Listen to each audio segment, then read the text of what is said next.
Ravi de vous retrouver pour ce nouveau numéro du Dessous des cartes. On commence avec cette photo perturbante. Kiev by night, l'hiver, avant la guerre, c'est-à-dire il n'y a pas si longtemps. Une grande capitale européenne, vivante, brillamment décorée et éclairée. Des terrasses, des touristes, des voitures, de la vie, de nuit comme de jour. Hiver 2023, pas ou peu d'électricité. Couvre-feu, exil d'une partie de la population, peur de la mort, mais courage et résistance extraordinaire des Ukrainiens.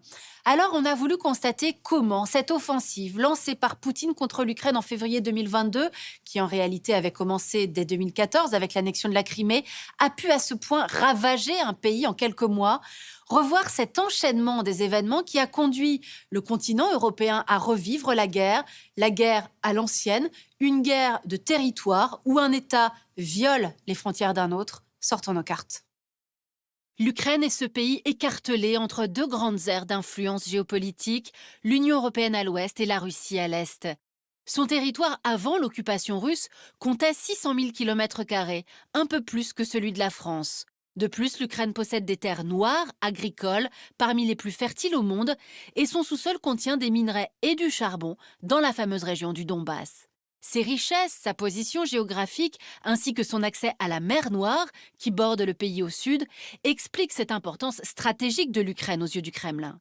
La guerre menée par Moscou depuis 2014 a amputé l'Ukraine d'une partie de son territoire, au sud et à l'est. Regardez, voici la situation en novembre 2022. L'Ukraine comptait 44 millions d'habitants avant la guerre. Plus de 7 millions d'entre eux ont fui leur pays depuis l'invasion russe de février 2022.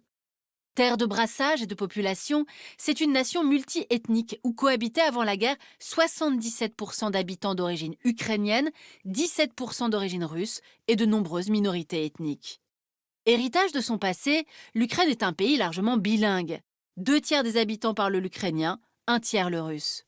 Mais ces chiffres cachent une grande disparité régionale entre l'Ouest et le Centre, où 90% de la population parle ukrainien, et les régions à majorité russophone, le Donbass, la région d'Odessa et la péninsule de Crimée.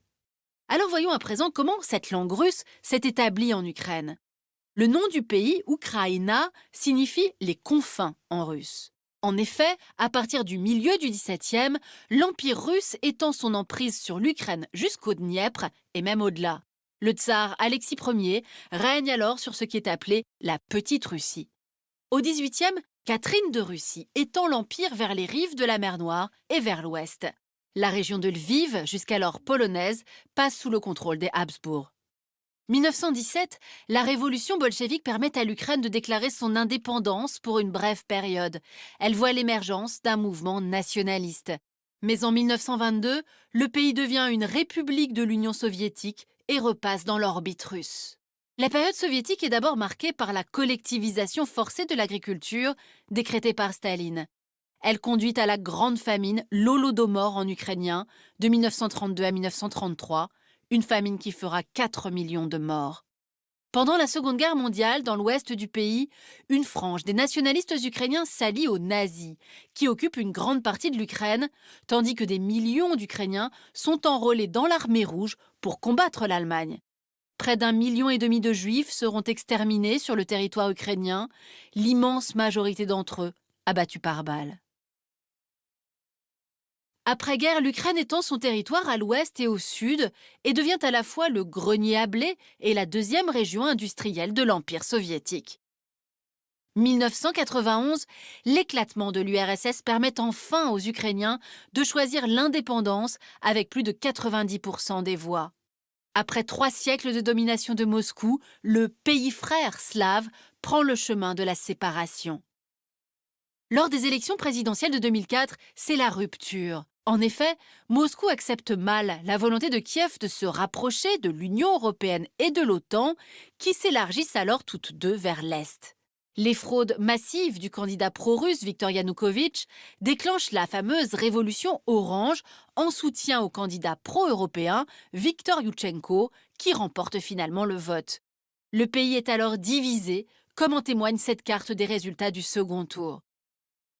2010, face à la première ministre Yulia Tymoshenko, c'est le candidat proche de Moscou, Viktor Yanukovych, qui est cette fois élu au sommet de l'État. Puis, à l'hiver 2013-2014, l'Ukraine bascule dans la guerre. C'est d'abord la population de Kiev qui descend sur la place de l'indépendance, le Maïdan, pour protester contre la décision du président de rejeter un accord avec l'Union européenne. En février, la confrontation avec les forces de l'ordre fait une centaine de morts à Kiev. Le Parlement destitue Yanukovych qui s'enfuit en Russie. L'Est du pays pro-russe, notamment Louhansk et Donetsk, ainsi que la Crimée, se révoltent contre Kiev avec le soutien des Russes qui dénoncent un coup d'État fasciste. Alors regardons le cas spécifique de la Crimée. Elle a été rattachée à l'Ukraine sur décision de Khrouchtchev en 1954. 91, la péninsule bénéficie d'un statut spécial d'autonomie. 97, elle abrite à Sébastopol le quartier général de la flotte russe en mer Noire. 2014, le Kremlin s'empare de la Crimée lors d'une opération militaire spéciale des forces russes. Le 16 mars, un référendum illégal au regard du droit international proclame le rattachement à la Russie. L'Ukraine va perdre 70 à 80% de sa flotte. L'accès de ses navires à la mer Noire et à la mer d'Azov est limité par cette annexion territoriale. En 2018, Poutine a même inauguré au-dessus du détroit de Kertch un pont de 18 km le plus long d'Europe pour arrimer la Crimée à la Russie. À l'est du pays à présent, une partie du Donbass a suivi une trajectoire séparatiste. Printemps 2014, la guerre éclate entre miliciens pro-russes, soutenus par le Kremlin, et l'armée ukrainienne. Mai 2014, la ligne de front, longue de 427 km, devient une nouvelle frontière de facto, après que les républiques populaires de Louhansk et de Donetsk se sont proclamées indépendantes. On l'aura compris, 2014 a marqué une rupture dans cette histoire ukrainienne. L'agression russe, en effet, va cimenter le peuple ukrainien qui se tourne toujours plus vers le modèle démocratique et libéral des Européens et renforce son unité en se mobilisant contre l'envahisseur autour du président Zelensky. Alors qu'en 8 ans plus tard, Vladimir Poutine décide d'envahir l'intégralité du territoire, les Ukrainiens sont prêts à le défendre. 24 février 2022, les troupes russes entrent en Ukraine par le nord, par l'est et par le sud et bombardent plusieurs grandes villes, en particulier Kiev et Kharkiv, la deuxième ville d'Ukraine. L'opération spéciale, comme le dit Vladimir Poutine, est destinée à renverser rapidement le gouvernement ukrainien qu'il qualifie de nazi. La résistance ukrainienne, tant militaire que diplomatique, va mettre en échec cette guerre éclair. Début avril, l'armée russe est repoussée du front nord et se recentre dans le Donbass et sur la façade maritime. Le siège du port stratégique de Marioupol sur la mer d'Azov va durer 3 mois. Il s'agit pour l'armée russe d'assurer une continuité territoriale entre le Donbass et la Crimée. Le 20 mai, quand les derniers combattants ukrainiens se rendent, la ville martyre est détruite à 90%. Après 5 mois de guerre, l'Ukraine, soutenue par l'OTAN, a résisté à l'invasion, mais a perdu 20% de son territoire, dont les villes d'Izium et Louhansk, Donetsk et le port de Kherson, verrou vers la Crimée.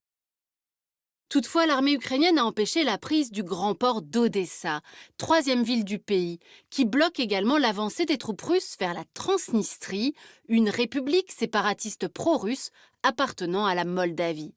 Le contrôle de la façade maritime est en effet un enjeu crucial de la guerre. Alors que 75% des exportations ukrainiennes, notamment de céréales, transitent par Odessa, les Ukrainiens doivent faire face au blocus de leur espace maritime par la flotte russe.